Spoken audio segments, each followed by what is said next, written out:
Okay, so welcome back. This is going to be a short video regarding refilling your dampers with oil and setting them up.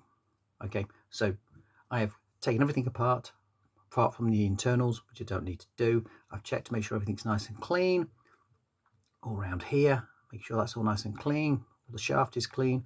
I've checked the stroke on the damper to make sure it's the same as the other damper. Cleaned all these threads here, so they all look nice and clean, no dirt. Any dirt on the outside, if you mess around, will go on the inside and just dirty your oil up and maybe score your balls and all that. They will do that. Threads on the cap are all clean. Spring cup is clean. Spring collar is nice and clean. Spring clean. And the screw for the cap. Now, just a quick school before we get into this. That's a damper, that's a spring. The idea is the spring, when the car hits a bump, the spring compresses, it absorbs the shock of hitting a bump. The damper then restricts the movement of the spring to stop it from bouncing up and down, doing that. Didn't have any oil in your damper, this would just bounce up and down, your car would bounce up and down. So that's a damper, that's a spring. So that absorbs the shock, that dampens the shock rebound. Okay, fine, right. So filling up your damper. So first thing to check is when you've got it fully compressed in, where did your piston sit? Now in this case, my piston doesn't come out of the shock body, so it's still inside. You can see that there, it's not above the top. Now, if the case, what happens sometimes is you can push it up and it'll come right to the top. Now, my little trick is when you run the car, you have the spring cup on. So I always put the spring cup on when I'm putting oil in. The reason being is because this is how it is on the car. So when you push it up, it restricts how far the piston comes up through the shock body. See, I said shock then. See, damper body. See, everybody does it. So what you want to do is you do that, so then that restricts it. So if your piston is really close to the top of your body, put that on, and it restricts it. So that means the piston will be in oil when you're bleeding it, and it will be exactly the same when it's on the car. So like for like. Right, oil. Take your oil of choice when you've decided to change, or you're just refreshing your oil. This associated, nice big holes. That means the oil will gush out and go everywhere. Now, you can check with your manual where it says you should fill it. I always like to fill it as far to the top, as close to the top as I can. I'll move this out of the way in a second so you can actually see it. So I'll just keep going. Right, so I've got it flush with the top. I'm not going to tilt it because it will only fall out. Then what you want to do is you want to just bring the piston up about halfway and just agitate it just a little bit. And as you're doing that, it's very difficult to see. You can see the air bubbles coming out. That's because there was air underneath the piston. So you just keep doing that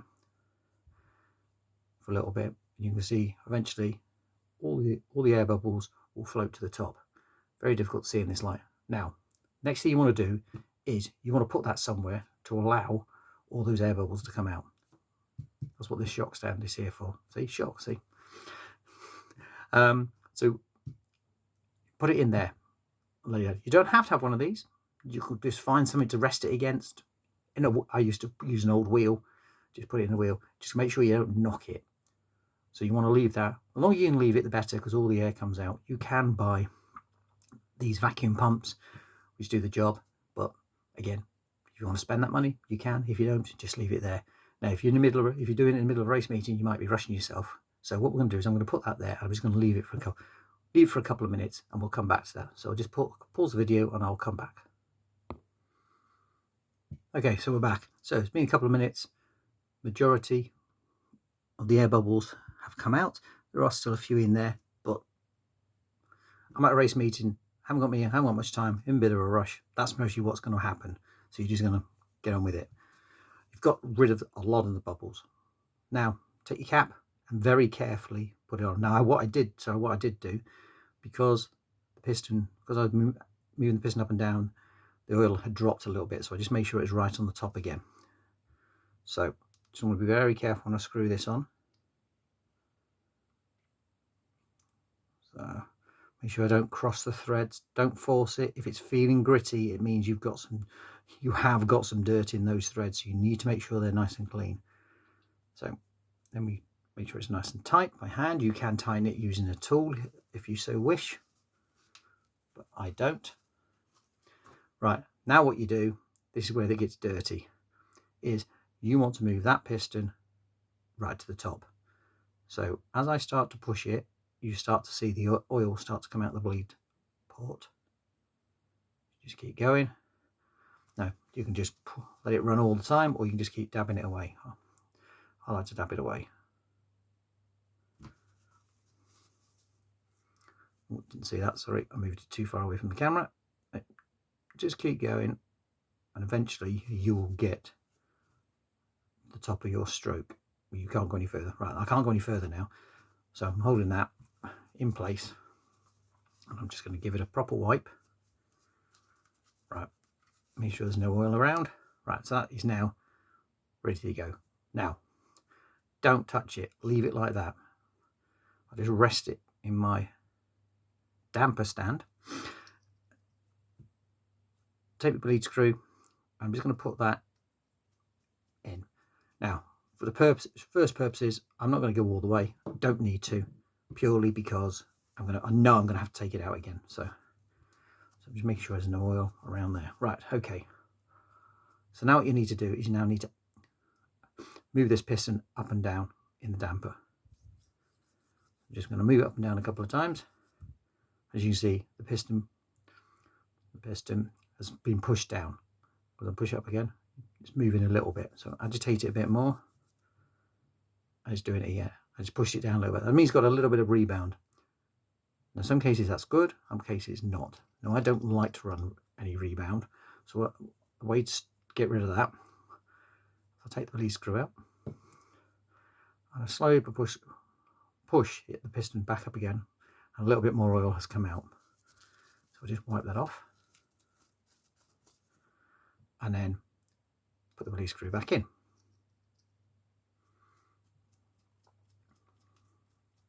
Again, not all the way. And then do the same thing again. There's a little bit more there still, so I just take the bleed screw out. And a little bit of oil came out then. Not a huge amount, just a little bit. Do that. Now I think I'm fairly satisfied with that, so I'm going to push this in all the way. So it's flush. Agitate again. And I've got a little bit. Hardly anything. Right, I'm happy with that. So to make sure it's nice and clean. Right, now put everything back together. Take your spring collar. Start to wind that back on. Again, if that feels like there's any form of resistance, you've got some grit somewhere. So you need to clean that. You're just checking to make sure all the threads are clean. Take your spring, put your spring back on, and your spring cup. Done. Now, this is the interesting bit for some people. So I've not set this at all, so nothing's set properly. Put this back on the car, which is all the others, all the other three dampers, shocks, coilovers, whatever. When you've done all three, put your wheels on, tyres on, put your battery in, put your body on, and you set your right height. And you're off to go. Go out for a race, and you think, well, that's it, I'll just leave that then. No, you don't. Right. So once you've refilled these and you work them, you go out and run the car, you'll come back in. You need to re-bleed this damper, because air will have got into this, air will have got in, and you need to re-bleed it. So once it's come back in, the car's settled back down, you've come in, you've gone out to Marshall, you've come back, the car's been sat there on the bench, quite happy to itself, not been doing anything, no one's been messing with it. You need to re-bleed this. Now you're thinking, oh, I've got to take it off the car. You haven't got to take it off the car. So what we'll do is I'll bring a car in, a dirty car that is, because as you can see, I don't know if you can see really, it's a bit dusty, it has been raced. So this has just been sat on the side there, it's not been doing anything. So after the race, what I tend to do is I like to, especially if I just rebuilt these dampers, they've got nice fresh oil in them. It's the first run the car has had. Is I like to take the bleed screw out, and then what I do is then making sure I have the bleed screw ready on the end of my Allen. I'll just put that down a minute. It's not doing anything to it. I've not moved it up and down, done anything. So that's ready to go. What you then do is you then, on the car, just push the suspension all the way up. There's a little bit of oil. It's very difficult for you to see, but there's a little bit of oil has just appeared at the top. But these have been run quite a few times, so they need a top up, or they're having a complete refresh. So once you've done that, and you've done that, that's it. You need to do that after the first run, purely because otherwise the car is settled down. It's run they've run through. They've had 5 minutes. They've heated up.